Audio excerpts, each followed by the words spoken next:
Llegó el momento de abrir una ventana al pasado y escuchar esos pasajes de la historia que marcaron el rumbo de nuestra sociedad. Deje que su imaginación vuele y que las ondas sonoras lo lleven de paseo por un inolvidable viaje por la historia.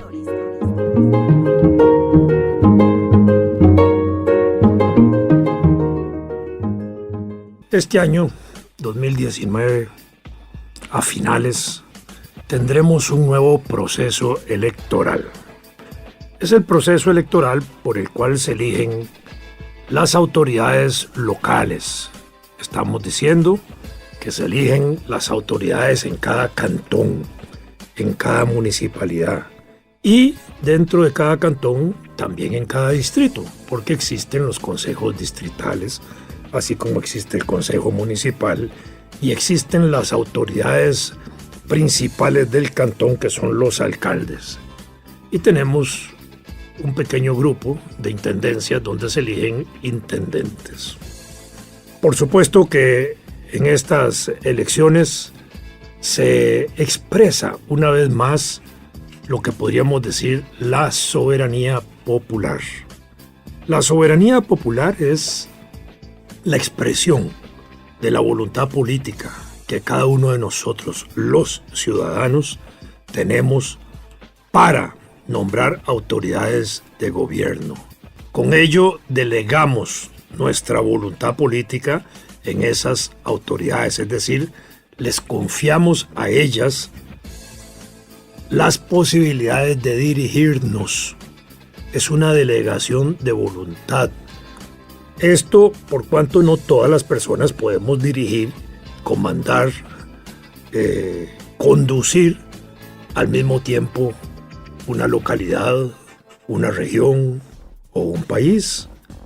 Desde hace más de 200 años, 300 años para ser más larga la situación, estos conceptos se desarrollaron desde el siglo XVIII. Se fortalecieron en el siglo XIX, por supuesto, y en el siglo XX se perfeccionaron en muchos aspectos. Allí se estableció en la lucha antimonárquica que existía en aquella época justamente esa expresión de voluntad general, de soberanía.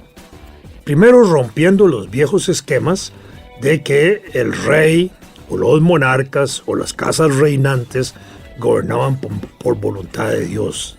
Y empezó a desarrollarse la teoría de que no, de que el poder era el resultado de la voluntad de los hombres y que quienes ejercieran o debían ejercer la autoridad debían ser representantes del pueblo, de los ciudadanos, de esas personas que delegaban en esas autoridades una facultad de administración y de gobierno.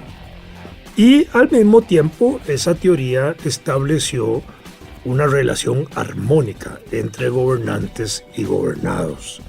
Y esa relación armónica tenía que ver con, o tiene que ver con, la facultad que tiene el gobernante de expresar de la mejor manera posible la voluntad que le ha sido encomendada y de gobernar en favor de los ciudadanos, no en contra de ellos.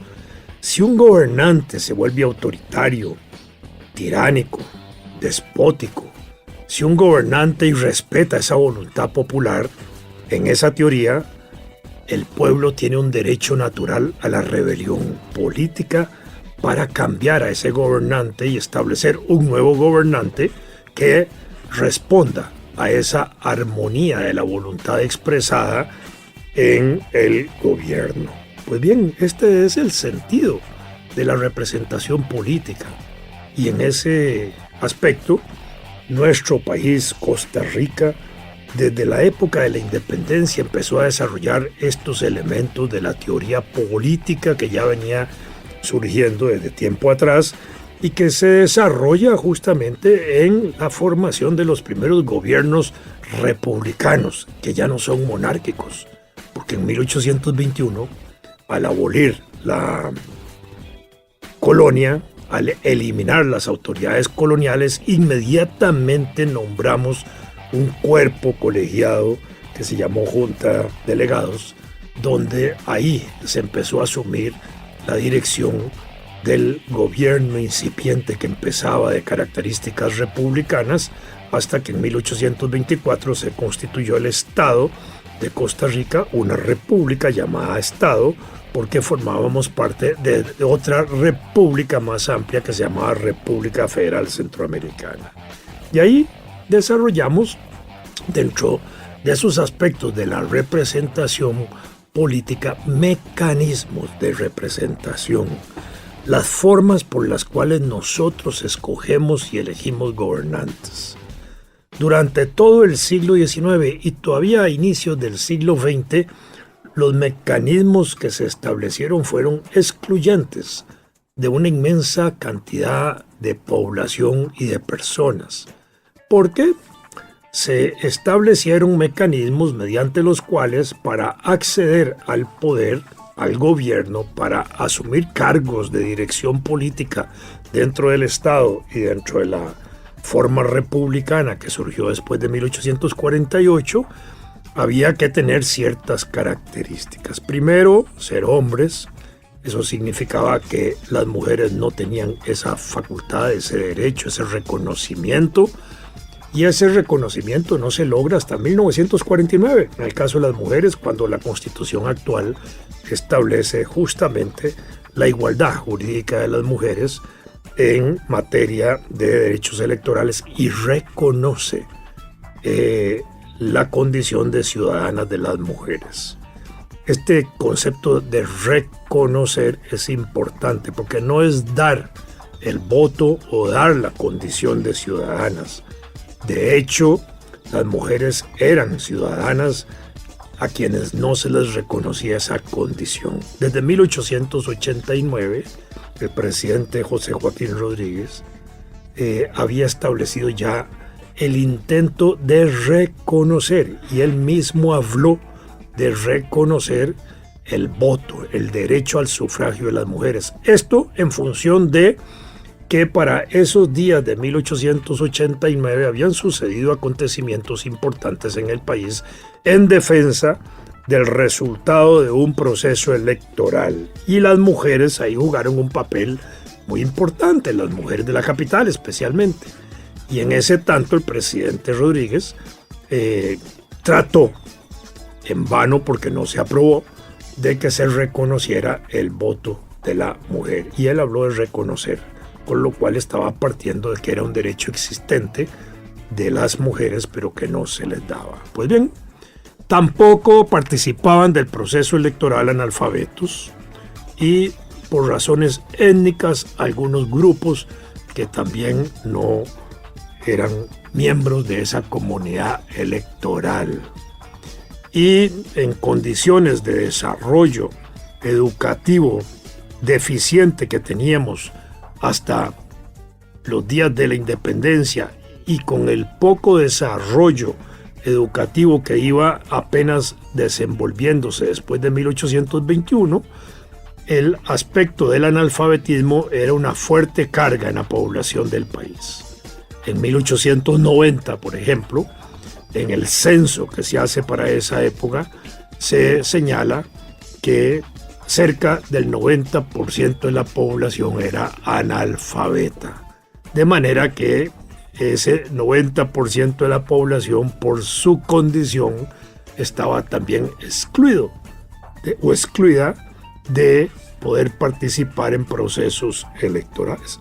Pero esto conducía en la práctica a hacer un reconocimiento igual de que quienes participan generalmente del poder político, de la representación política, son personas que tienen algún grado de educación, algún grado de cultura, y que la política y los políticos generalmente también responden a ese desarrollo de las ideas políticas y del pensamiento político y de quienes pueden cultivarlo por el proceso educativo o por la formación autodidacta.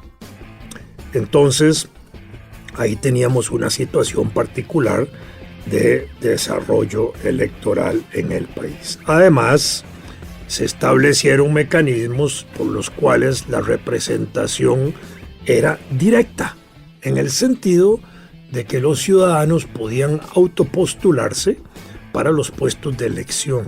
Eso sí, en un sistema en que esas personas que tenían esa facultad de poder ser electos se les llamaba electores, y dentro de estos electores había entonces una primera base, para decirlo así, que eran todas las personas que tenían las características propias de los electores: mayores de edad, ser hombres, ser alfabetos.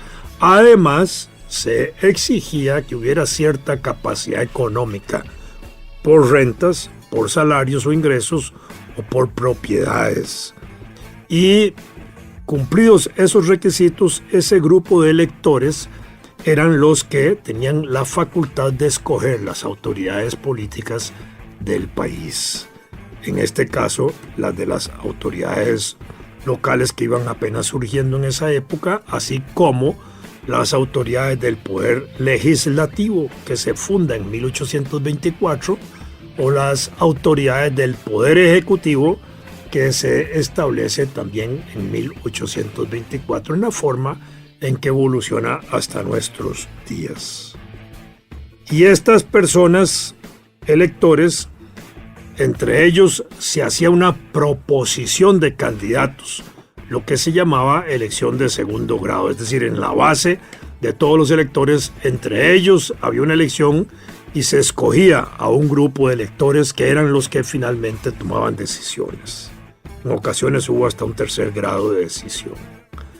Entonces así estaba el voto delegado, voto que respondía a ese concepto de soberanía popular, pero que se delegaba por votación en otros electores que eran los que tomaban la decisión final.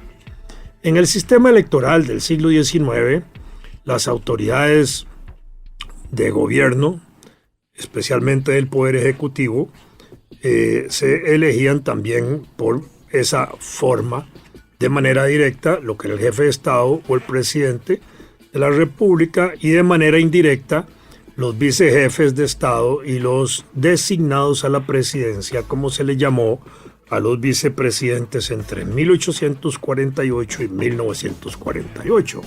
Porque estos vicejefes de Estado o designados a la presidencia los nombraba el Poder Legislativo. Entonces, ahí tenemos un mecanismo de elección, de expresión de la soberanía popular. A nivel local, la elección iba conducente a nombrar las autoridades de gobiernos locales. Desde entonces los tenemos.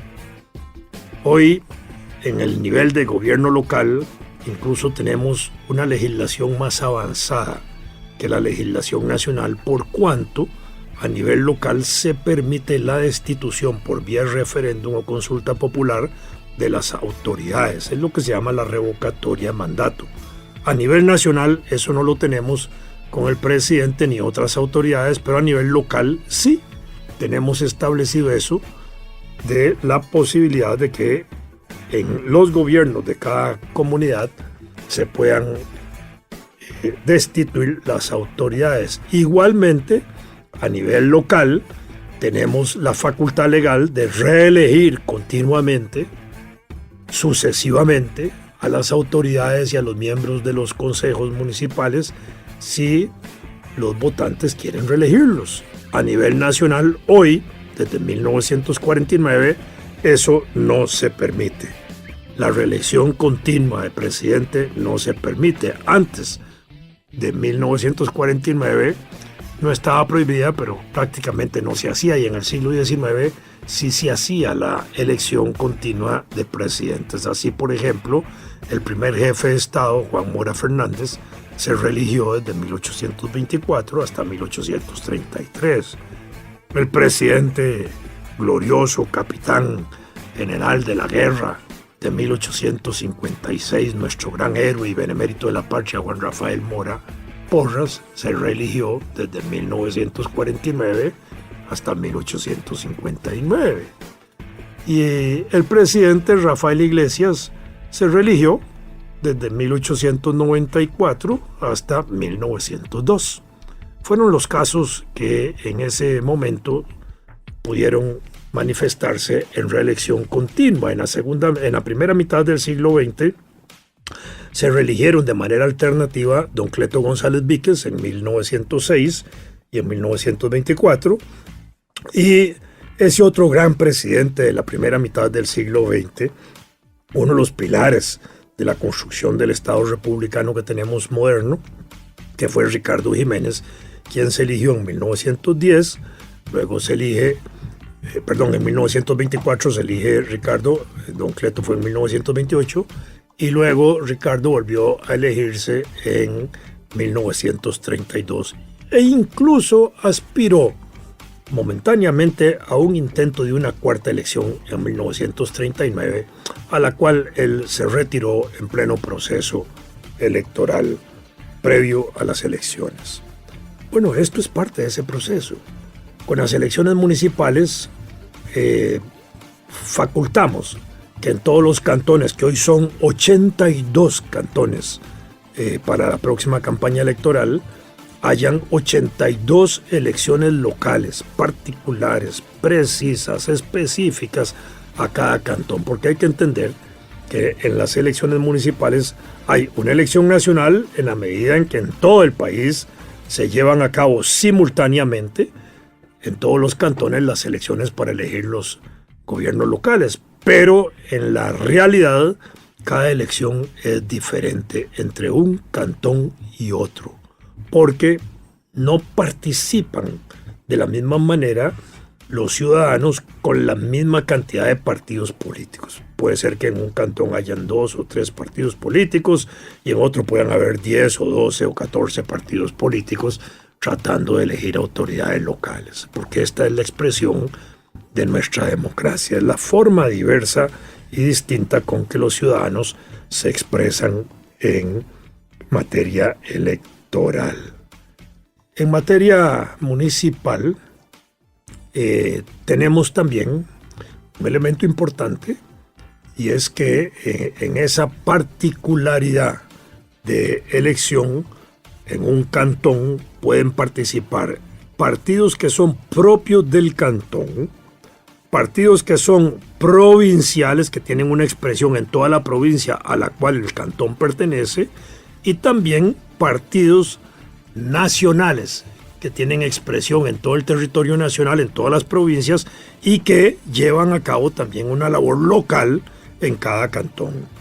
Por eso los partidos nacionales tipo Liberación Nacional, Unidad Social Cristiana, Partido Acción Ciudadana, Frente Amplio, etcétera, pueden participar en todos los cantones a la vez, con la especificidad que cada cantón le exige a ese partido nacional expresar de acuerdo a las necesidades locales de los habitantes de cada cantón y obviamente de los electores.